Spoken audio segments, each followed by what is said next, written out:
السلام عليكم ورحمة الله وبركاته.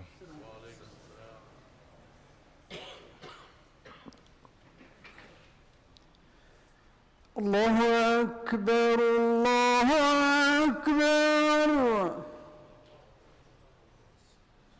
الله أكبر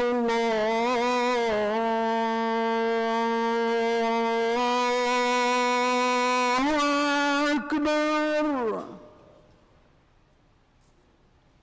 أشهد أن لا إله إلا الله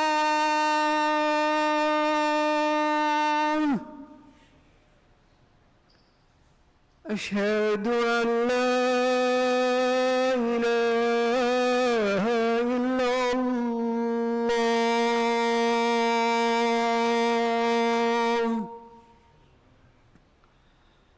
أشهد أن محمدًا رسول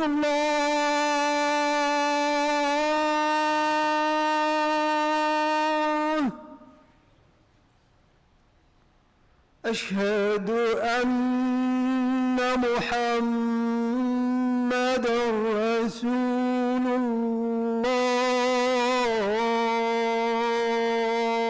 الله حي على الصلاة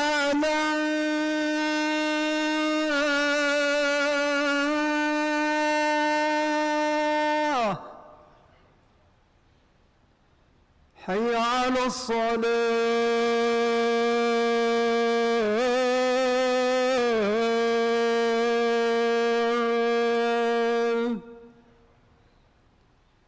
حي على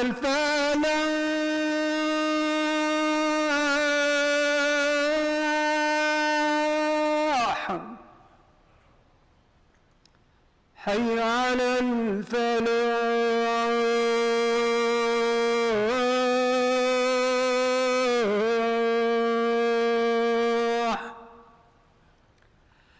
الله أكبر الله أكبر لا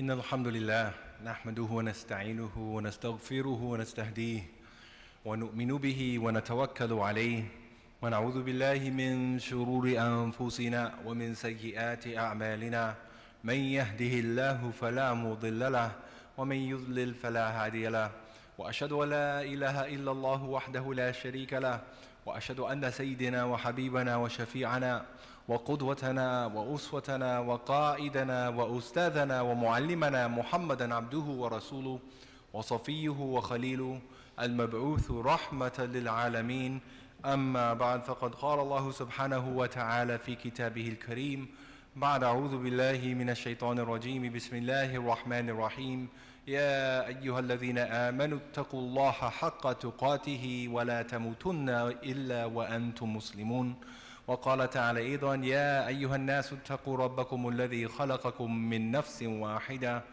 وخلق منها زوجها وبث منهما رجالا كثيرا ونساء واتقوا الله الذي تساءلون به والأرحام إن الله كان عليكم رقيبا وقال تعالى أيضا يا أيها الذين آمنوا اتقوا الله وقولوا قولا سديدا يصلح لكم أعمالكم ويغفر لكم ذنوبكم ومن يطع الله ورسوله فقد فاز فوزا عظيما.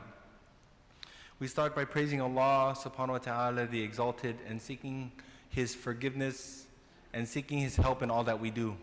We ask Allah for forgiveness for all of the sins that we've committed in the past, and we ask for guidance for all that we shall do in the future. Whomsoever Allah guides, no one can lead astray, and whoever He leads astray, no one can guide. We express our total trust and reliance in Allah and Allah alone, and we bear witness that there's nothing worthy of worship other than Allah and Allah alone, and we bear witness that Sayyidina Muhammad, peace and blessings be upon him, is His slave and messenger. Alhamdulillah, we know that in our deen, there are certain months which the Prophet ﷺ, rather Allah subhanahu wa ta'ala, mentions in the Quran as being sacred, al-ashhurul hurum. That out of the 12 months of the calendar year, there are 4 months which are considered sacred months. 3 are consecutive and 1 is isolated. As for the one which is isolated, it's the month of Rajab. And then as for the 3 which are consecutive, it's Dhul Qa'dah, Dhul Hijjah, and the month of Muharram, which we are currently in. So we are in the 3rd of 3 consecutive sacred months. It's actually a very blessed time for us as Muslims. And as Muslims, we shouldn't be oblivious to this. We shouldn't be oblivious to the fact that this is a very blessed time of the year. Because what makes us different as Muslims from a person who isn't a Muslim is our awareness of something which is sacred. Our awareness of something which has been declared sacred by Allah and by our Prophet ﷺ, whereas we would not know that it was sacred had it not been for our Prophet ﷺ. This is what makes us different. So to a typical person at Giant Eagle, a typical person at the gas pump while you're getting gas, is just July 12th. There's nothing unique about this time of the year. For the Muslim, it's the month of Muharram. And it's the month of the sacred month, the Ashhurul Hurum.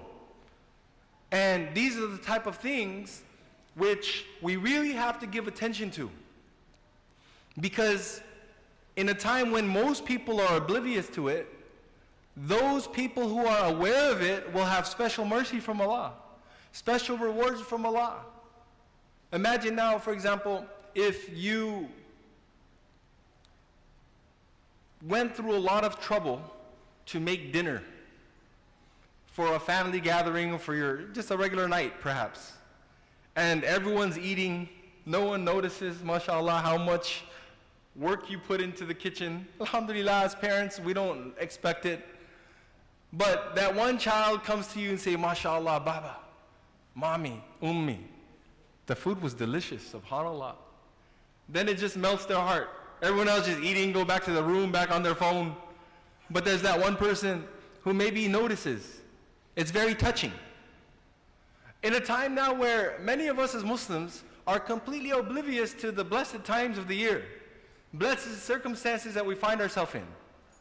Those believers who actually acknowledge to Allah, actively acknowledge that this is a blessed time that Allah has given me. Allah subhanahu wa ta'ala has given me this very sacred time to worship Him, and I'm going to go out of my way to worship Him and do something extra. You will have a higher virtue with Allah subhanahu wa ta'ala. Because while everyone else or many others may be oblivious to it, you are mindful of it. And this is one of the meanings of the Prophet ﷺ when he says, "Man tamassaka bi sunnati inda fasadi ummati falahu ajru shaheed, wa fi riwayatin falahu ajru mi'ati shaheed." That whoever holds firm to my sunnah during the times when they have been corrupted and people are abandoning the sunnah of the Prophet ﷺ, things which he loved, things which he encouraged us to do, times that he told us to be mindful of, yet people are unmindful. Yet people are abandoning certain acts. For the people who hold firm to those actions and to those teachings of the Prophet ﷺ when everyone else has become oblivious to it, the Prophet ﷺ says that he will have the reward of a martyr. And in one narration, he will have the reward of 100 martyrs. It's a very outrageous or seemingly outrageous reward.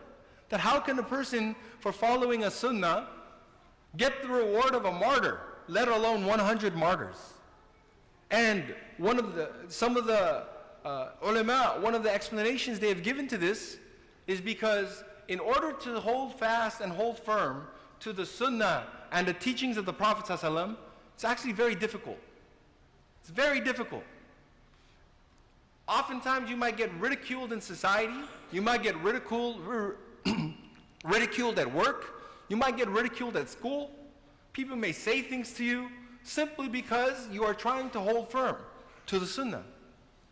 You might find it more challenging at work, at school, to study for your finals, whatever it may be, because now you're fasting on a day when it's a hot summer day.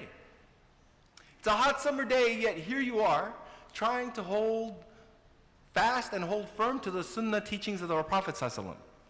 So it becomes very difficult. Sometimes it might even cost you something in your worldly life.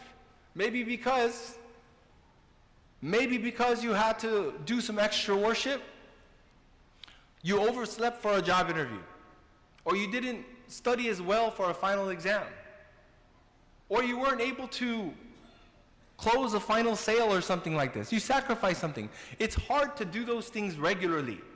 So in the same way where a martyr gives his life for the sake of Allah, the person who holds firm to the Sunnah of the Prophet ﷺ, it's almost like he's killed day in and day out. He's killing himself because of that struggle. The difficulty that he has to face, just like a person on a battlefield who loses his life, it's almost like he has to sacrifice his life day in and day out to follow the teachings of the Prophet ﷺ. And this is one of the wisdoms that the scholars have mentioned, why a person who holds firm to the teachings of the Prophet ﷺ will get the reward of a martyr, because it's not easy to do. So during these times of the year again, where for a typical person it's just July 12th, for us it's the Ashhurul Hurum. It's a sacred month. And this is the last again of 3 consecutive months which are considered sacred, where blessings from Allah are multiplied. So we should take advantage of it before we're past this month again. And when Allah Ta'ala mentions these sacred months in the Quran, in Surah At-Tawbah, He also mentions a very important part of the verse where He seals it, فَلَا تَظْلِمُوا فِيهِنَّ أَنفُسَكُمْ. He says, so don't oppress yourselves and don't wrong yourselves during these sacred months. So if we want to then focus on something that we can try to do, one particular thing that we can try to do during these sacred moments and these sacred months, one thing that we should try to do is we should try to avoid sin. Those mistakes that we have in our life, those vices that we have, those things that we do that we know we're not supposed to do, any time of the year. We're not supposed to do it any time of the year. But at least for the remainder of this month of Muharram, which is a sacred month, abandon those things which we've been doing that we know we're not supposed to be doing. At the very least, lessen those things that we've been doing that we know we're not supposed to be doing. Isolate one thing. If it can't be everything totally, find 1 or 2 things that you know that I don't need to be doing this. I don't have to be doing this. And don't do it. And something might actually happen.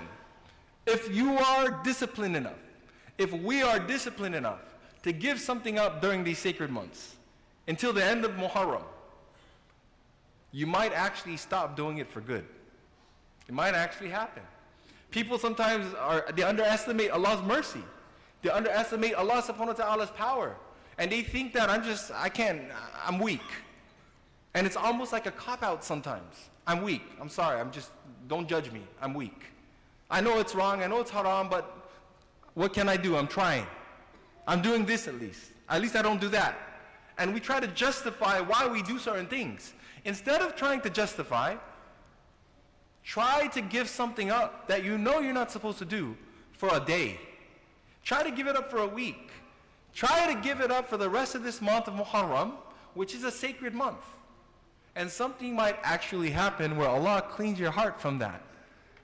Because Allah subhanahu wa ta'ala, all He wants to see is that you're actually genuine in your desire to do good or to abstain from wrong. And when you display that genuine sincerity of wanting to do something by actually doing something, then Allah opens more doors. It's that one of those things where you open one door of good, Allah will open 10 more good doors of good for you. But we're oblivious again to those 10 other doors that are there because we're not willing to open that one door. Try to open that one door. Don't underestimate Allah's mercy in these blessed times. This is not a typical day. It's not a typical month. We're not in the month of July, although we are. We're in the month of Muharram. And it's a blessed time to be able to do good deeds. And this is in the context of the verses of the Quran when he talks about sacred months, is don't wrong yourselves during these months. And when you look at the whole Muslim calendar as it is, the whole Hijri calendar, that we've begun a new year, I'm sure they spoke about it in the khutbah last year. The month of Muharram is the first month of the Islamic calendar. It is a new Islamic year. It's based on the hijrah of the Prophet ﷺ. We're in the year 1446 now. 1,446 years since what? Since the first revelation? Or since the birth of the Prophet ﷺ? Since when? Since the hijrah. Since the hijrah and the migration of the Prophet ﷺ from Mecca Mukarramah to Medina Munawwarah, when he was driven out of his homes. Something of great sacrifice was chosen to be the basis of our Islamic calendar. Something of great sacrifice. Leaving your home. And it was something extremely difficult for our Prophet ﷺ. It wasn't easy. As a matter of fact, when he was leaving with his companion, Sayyidina Abu Bakr Siddiq, when he was leaving Mecca Mukarramah, he actually turned back and looked towards Mecca and he could still see the Kaaba. And he said that, مَا أَحَبَّكِ مِنْ بَلَدٍ or مَا أَحَبَّكَ مِنْ بَلَدٍ, how beloved of a city you are to me. And وَمَا أَطْيَبَكَ إِلَيْ, and how wonderful you are to me. And وَلَوْلَا أَنَّ قَوْمِي أَخْرَجُونِي مِنْكَ مَا سَكَنْتُ غَيْرَكَ, and had my people not driven me away from you, I wouldn't have left you. Had my people not driven me out of you, I wouldn't have left you. He's turning to Mecca Mukarramah, his homeland, his home city. We can relate to this. People being driven out of their homelands, having it destroyed, having their lives taken. This happened to our Prophet ﷺ. And the whole calendar is based on this. And he said, if I wasn't driven away from you, I wouldn't live anywhere except with you in that city. But the people drove him out of there. So the whole calendar was based on this very extreme circumstance of difficulty. And when you look at what the hijrah is about, leaving something, the Prophet ﷺ also says in a hadith that the true immigrant, the true person who makes hijrah, like us, mashallah, Allah Ta'ala give us all afiyah and ease and safety and aman. We're not being driven from our homes. We're here now. No one's driving us out. We're not having to leave Mecca and go to Medina. How can we replicate that? How can we replicate such a great deed of hijrah? The Prophet ﷺ actually says, Al-muhajiru man hajra ma naha Allahu an, that the true person of hijrah, the true immigrant, is the one who abandons sin, is the one who immigrates away from wrong deeds and sin and vice. So there's something I'm doing that I'm not supposed to be doing, and I make hijrah from that. In this context, we're all fully capable of being among the muhajirin, being a person of hijrah, being a person then who immigrates from one place to another in order to safeguard their deen. And this is what we're also trying to do. So this is the month of Muharram. We know that it's been described in general as being very virtuous. It's actually been nicknamed as the month of Allah. And the Prophet ﷺ, he says in a hadith that the most virtuous month to fast, أفضل الصيام بعد رمضان شهر الله المحرم, that the best month to fast in is the month of Allah, the month of Muharram. This month has been described as being the month of Allah and being the most virtuous month to fast in after the month of Ramadan in general. وَأَفْضُلُ الصَّلَاةِ بَعْدَ الْفَرِيضَةِ, and then the best prayer after the 5 obligatory prayers is Salatul Layl, is the Tahajjud prayer, praying in the night. So if you were to compare the prayer and the fast, the obligatory prayer versus the obligatory fast of Ramadan, the fasting in the month of Muharram is similar in rank to what the Tahajjud prayer is to Ramadan. So just like it can be very difficult to wake up in the night to pray Tahajjud and to make this very virtuous prayer, which the Prophet ﷺ is saying is the most virtuous prayer after the obligatory prayers. Fasting in this month of Muharram is like praying Tahajjud. So this is something that we should keep in mind also in general, trying to fast on this day or during these months of Muharram that we have. Additionally, We also know that to fast on a specific day of this month, the day of Ashura, which is right around the corner. Right? Today being the 6th of Muharram. The 6th of Muharram. The day of Ashura, which is the 10th of Muharram, the Prophet ﷺ famously, when he made hijrah to Medina Munawwara, he saw that the Jews there were fasting. He saw that they were fasting. And he was surprised to see them fasting because this was also a practice of the pre-Islamic Arabs. This was not something where he saw them fasting and he wasn't fasting before. The day of Ashura, the virtue had already existed with even the pre-Islamic Arabs, and they would fast on that day. But when he saw that the Jews in Medina were fasting on that day as well, he asked them, why are you fasting on this day? So they responded by saying, this is the day when Allah rescued Musa alayhi salam from the army of the Pharaoh, and drowned them in the Red Sea. So we fast on this day out of gratitude. So the Prophet ﷺ, after hearing this, that they fast on the day of Ashura because Musa alayhi salam was saved on that day, he responded by saying, فَنَحْنُ أَحَقُّ وَأَوْلَى بِمُوسَى مِنْكُمْ. We are closer and more deserving of Musa than all of you. فَأَمَرَ بِصِيَامِهِ. So he also instructed the Muslims to fast on this day. So the Muslims were also ordered to fast on the day of Ashura. This day of fasting on Ashura, it actually started off as being mandatory. And it was established before fasting in Ramadan also. And then when the fast of Ramadan was revealed, then the fast of Ashura was abrogated. It was cancelled in terms of being mandatory, and Ramadan became mandatory. And Ashura remained as a sunnah, as a virtuous day to fast for reward, but no longer mandatory. And inshallah, as much as possible, if the brothers can come forward a little bit, as we have a few people who are still arriving, that we can make space so they don't have to stand in the doorway. Min fadlikum inshallah. Everyone come forward, please. Everyone come forward a little bit. Everybody inshallah. Allah yada alaykum. Jazakum Allah khairan. Barakallahu feekum.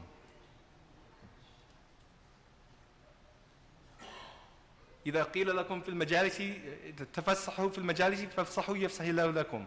If it's said in the gathering to make space for others, you should make space. And Allah will make space for you in His mercy.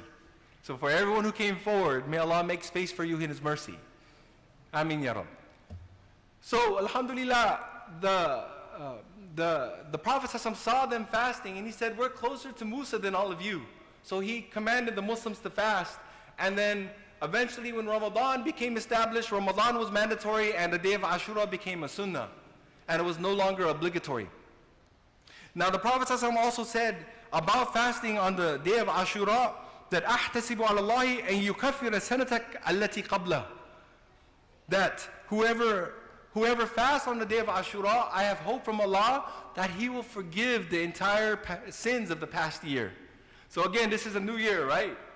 The past years of sin, Allah will forgive a person for fasting on this day of Ashura. And the one last bit of advice that has been transmitted to us. And what's interesting is this hadith, when you look at the chains of transmission that came to us, they have weakness in their transmission. They have weakness in their transmission. However, when you look at them collectively, it grants the meaning and the hadith strength, what you call hasan li ghayrihi. And this is where we have to be careful sometimes when you hear a hadith and someone tells you it's a weak hadith.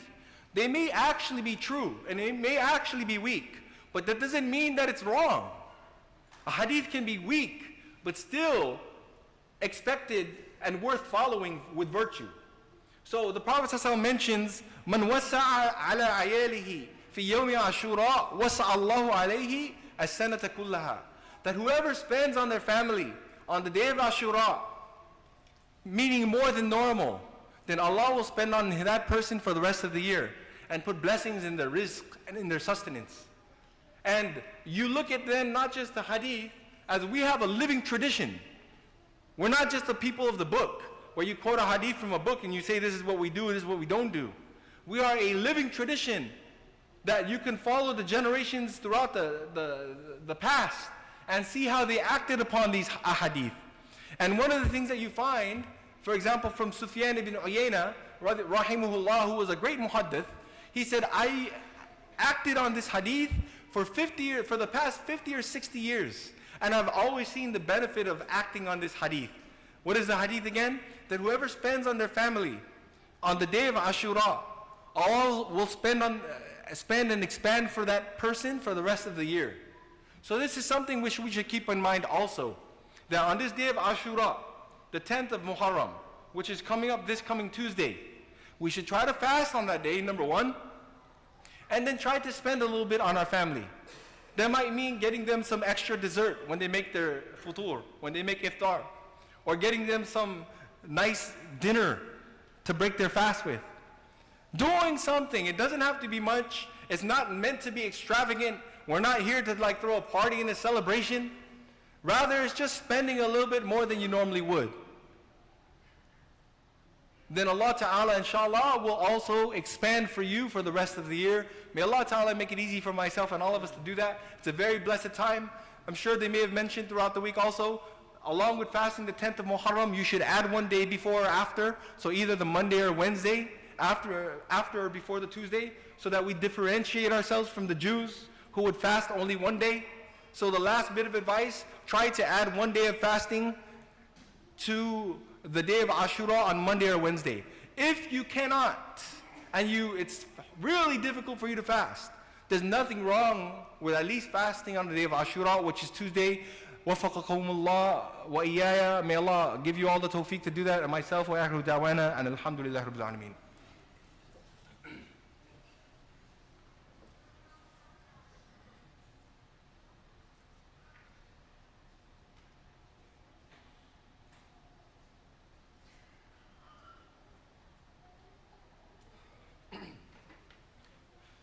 إن الحمد لله نحمده ونستعينه ونستغفره ونستهديه ونؤمن به ونتوكل عليه ونعوذ بالله من شرور أنفسنا ومن سيئات أعمالنا من يهده الله فلا مضل له ومن يضلل فلا هادي له وأشهد أن لا إله إلا الله وحده لا شريك له وأشهد أن سيدنا وحبيبنا محمدا عبده ورسوله أرسله بالحق بشيرا ونذيرا بين يدي الساعة من يطع الله ورسوله فقد اهتدى ورشد ومن يعص الله ورسوله فإنه لا يضر إلا نفسه ولا يضر الله تعالى شيئا.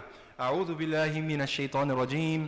إن الله وملائكته يصلون على النبي يا أيها الذين آمنوا صلوا عليه وسلموا تسليما. اللهم صل على محمد وعلى آل محمد كما صليت على إبراهيم وعلى آل إبراهيم إنك حميد مجيد. اللهم بارك على سيدنا محمد وعلى آل سيدنا محمد كما باركت على سيدنا إبراهيم وعلى آل سيدنا إبراهيم في العالمين إنك حميد مجيد. اللهم اغفر للمؤمنين والمؤمنات والمسلمين والمسلمات الأحياء منهم والأموات. اللهم اشرح صدورنا للإسلام. اللهم حبب إلينا الإيمان وزينه في قلوبنا وكره إلينا الكفر والفسوق والعصيان وجعلنا من الراشدين وجعلنا من الراشدين. اللهم اغفر لأمة محمد صلى الله عليه وسلم. اللهم ارحم أمة محمد صلى الله عليه وسلم. اللهم تجاوز عن أمة محمد صلى الله عليه وسلم. اللهم انصر الإسلام والمسلمين وذل الشرك والمشركين ودمر أعداءك أعداء الدين. اللهم إنا نجعلك في نحورهم ونعوذ بك من شرورهم. اللهم إنا نجعلك في نحورهم ونعوذ بك من شرورهم. اللهم إنا نجعلك في نحورهم ونعوذ بك من شرورهم. اللهم اكفناهم بما شئت. اللهم اكفناهم بما شئت. اللهم اكفناهم بما شئت. ربنا آتنا في الدنيا حسنة وفي الآخرة حسنة وقنا عذاب النار وقنا عذاب القبر وقنا عذاب الميزان. ربنا تقبل منا إنك أنت السميع العليم وتب علينا إنك أنت التواب الرحيم. وصل اللهم وبارك وسلم على خير خلقك محمد المصطفى الأمين وعلى آله وصحبه أجمعين. سبحان ربك رب العزة عما يصفون وسلام على المرسلين والحمد لله رب العالمين. إن الله يأمر بالعدل والإحسان وإيتاء ذي القربى وينهى عن الفحشاء والمنكر والبغي يعظكم لعلكم تذكرون. وأقم الصلاة.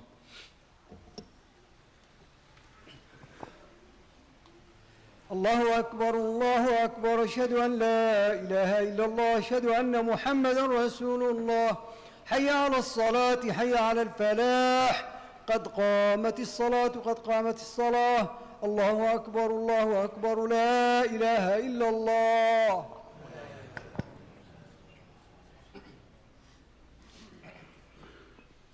سووا صفوفكم فإن تسوية الصفوف من إقامة الصلاة. Please do your best to straighten the rows, fill in the row ahead of you before making a new row behind you. If you have any cell phones, please turn them off or put them on silent. وصلوا صلاة المودعين, and we should pray like this is our last salah.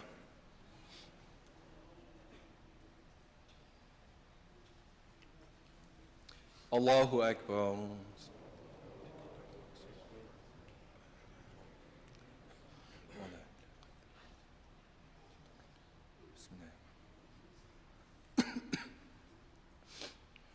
الحمد لله رب العالمين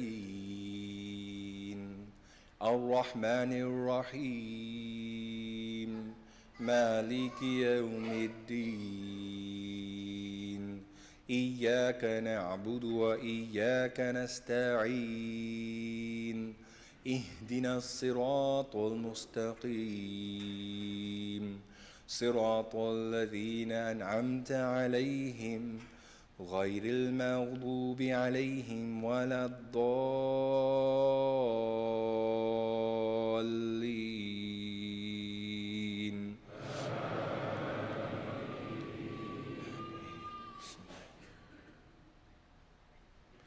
يا أيها الذين آمنوا اتقوا الله ولتنظر نفس ما قدمت لغد واتقوا الله إن الله خبير بما تعملون ولا تكونوا كالذين نسوا الله فأنساهم أنفسهم أولئك هم الفاسقون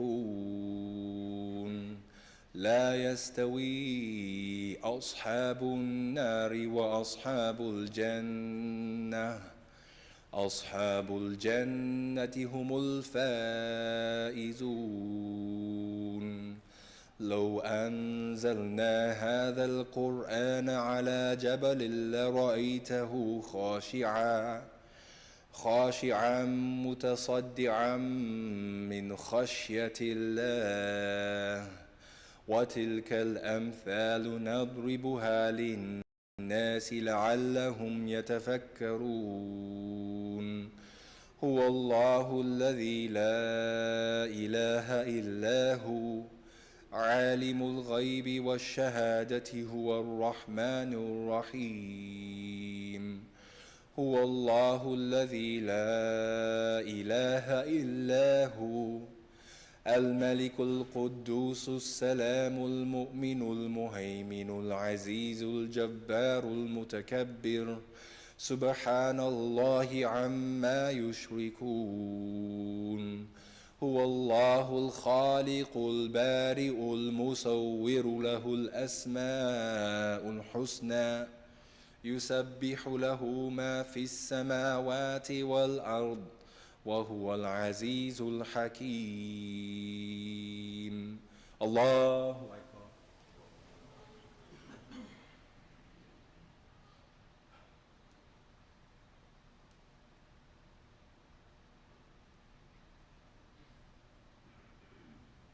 سمع الله لمن حمده الله أكبر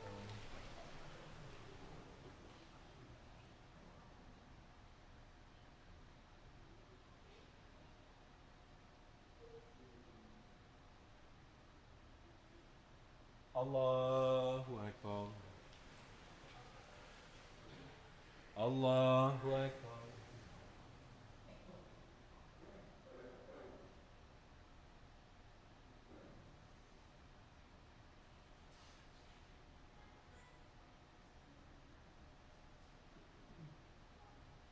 الله أكبر الحمد لله رب العالمين الرحمن الرحيم مالك يوم الدين إياك نعبد وإياك نستعين اهدنا الصراط المستقيم صراط الذين أنعمت عليهم غير المغضوب عليهم ولا الضالين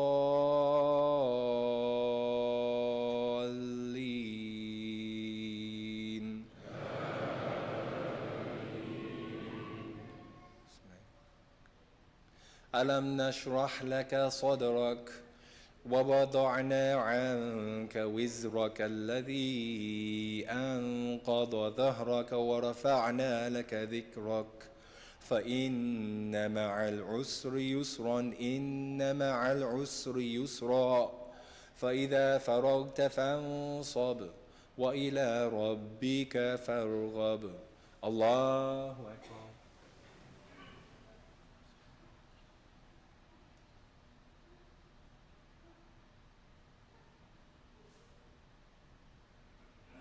سمع الله لمن حمده الله أكبر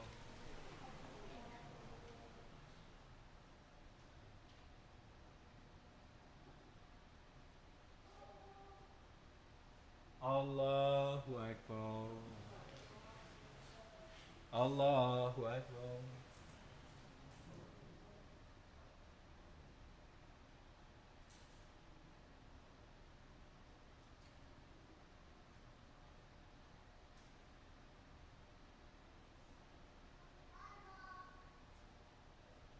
الله أكبر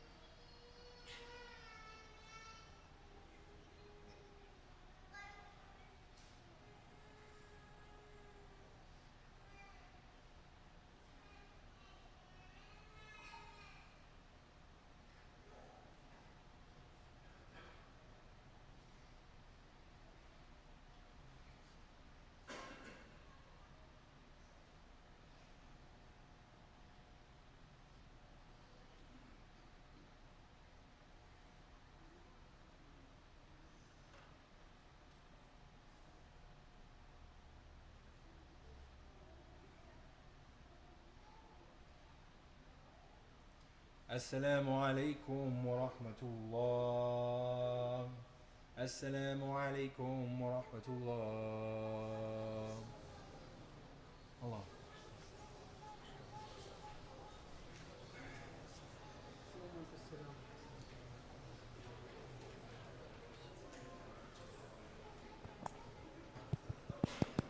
Assalamu alaikum, Jazakallah khair, Ustad Musa Sugapong. For a beautiful reminder, may we be able to fast on these coming 2 days, inshallah. Quick reminder, the Friday night halaqah series will continue tonight after Maghrib. After the half-hour halaqah, dinner will be served. So please join us tonight. Also, ISAK youth will have their gathering tomorrow after Asr. It will be around Islamic debate. Please have your kids attend, 14 and over. ISAK youth is also planning to attend the Mina camp in Indiana at the end of this month. It's a beautiful way for them to connect with each other, with nature, and most importantly, with their deen. So please make arrangements for your kids 13 and up to enroll by going to isak.org/Mina. Lastly, the ISAK summer camp is still on. It's from 9 a.m. to 2 p.m. Monday through Thursday. Another way for your kids to learn about Islam, deen in a fun environment. Jazakumullah khair.